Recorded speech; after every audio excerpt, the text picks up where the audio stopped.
而家咧就係喺我嘅廁所入邊啦，原因就係因為我想答翻你哋成日問我嘅一條題目，就係 Sherry， 你點樣捲你啲頭髮㗎？咁我呢一個方法咧，其實對我嚟講係我覺得最靚同埋係最快嘅方法嘅。我平時用嘅工具咧就係呢一個啦，呢一個係一個 T3嘅 wand 嚟嘅，咁佢呢一個柄咧係由好幼變比較粗嘅，咁其實我覺得你個柄係點樣都冇問題啦，但係最緊要係要有個 wand， 或者如果你係有個curling iron 係有嗰個鉗喺度嘅話咧，都冇問題，可以打開去就咁捲啲頭髮。咁講一講先啦，呢一個就係我嘅天生嘅頭髮啦，比較直同埋都 OK 厚嘅。我琴晚就冇洗頭啦，我係前一晚洗頭嘅，原因就係因為我發覺咧，如果你嘅頭髮有少少粒粒地，即係有少少油喺度咧，你捲咗出嚟嘅頭髮咧係會hold 得耐啲嘅，所以你唔使擔心話要噴好多 hairspray 先至 hold 到啲頭髮咯。如果我係琴晚或者今朝洗咗頭嘅話咧，我啲頭髮會滑得滯，所以佢係捲極都捲唔到嘅。咁一開始咧，我就會將啲頭髮分兩橛啦。通常咧，我下邊嗰橛就會比較多頭髮嘅，咁我就上面嗰個其實係最緊要，因為你擺翻啲頭髮落嚟咧，你上面嗰個係最頂嗰個位，所以要捲得最靚咯。下邊嗰度咧，其實我覺得冇乜所謂咯，就算你捲得核突嘅話，通常咧就咁樣紮起佢啦。我一定會建議你哋用 heat protectant 嘅，但係用邊一個咧，我自己就冇乜所謂啦。總之有噴少少嘢，等頭髮冇咁乾就 OK 啦。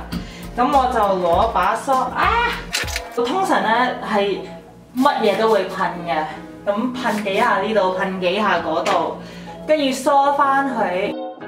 你會發覺你噴完之後咧，就一嚟就香少少啦，同埋你嘅頭髮冇咁乾啦，你唔會覺得喺度燒緊你啲頭髮啦。睇下你係用邊一個 curling wand 啦，但係咧，我通常就中意用最大或者差唔多最大嘅 setting 啦。雖然佢係熱啲，但係我發覺如果你用大嗰啲咧，你唔使 hold 咁耐咯，所以我覺得你計翻條數咧，應該都差唔多。但係如果你啲頭髮係比較薄嘅話咧，可能你太熱唔會太好咯。通常你買 wand 佢會送埋呢一啲手套俾你嘅，咁其實我都真係比較中意用呢一啲手套嘅。我就會將啲頭髮分一半啦，咁每邊一橛。如果你捲頭髮係向出，即係唔係對住塊面咁樣嚟捲嘅話咧，你啲頭髮就會靚好多啦，因為好似俾啲風吹緊，啲頭髮就係咁樣啦。咁我哋而家就可以開始啦。我就會攞大約1寸嘅頭髮，將隻手咁樣向下擺，跟住咁樣捲。我就唔中意一開始咧就去到太貼個頭嘅位啦。你會見到我留咗都幾寸嘅頭髮喺度嘅。原因就係因為我覺得下邊嗰陣咧，你唔使捲得咁犀利啦。如果你開始嘅話係捲低啲嘅位嘅話咧，你嘅頭髮會顯得長啲咯。跟住咧捲完之後咧，我就會咁樣揸住佢啦，等佢開始凍翻少少咧，係 hold 住個形狀咯。跟住你放翻落嚟咧，佢就係咁樣咯。佢呢一撮頭髮咧，呢一個位咧係比較直嘅，但係我陣間放翻上邊嗰陣頭髮落嚟咧，佢都會冚住咗，所以冇乜。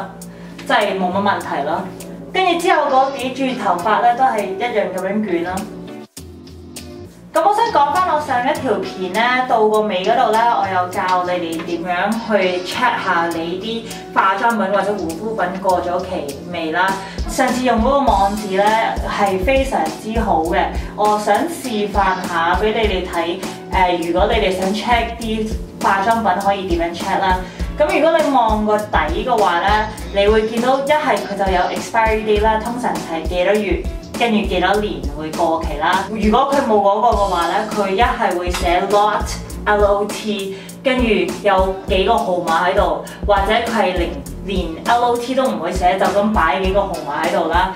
你就可以將你個牌子擺落去個 website， 跟住再打翻嗰幾個號碼。如果佢有多過一個 number 喺個盒上面咧，你冚唪唥試晒佢就得㗎啦。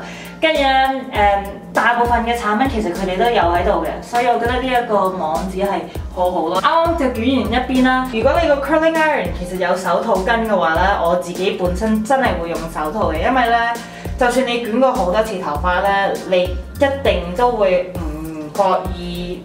即係掂到支棒嘅，跟住你掂到係真係好痛嘅，所以我唔會咁樣去搏咯。除非我真係揾唔到我個手套。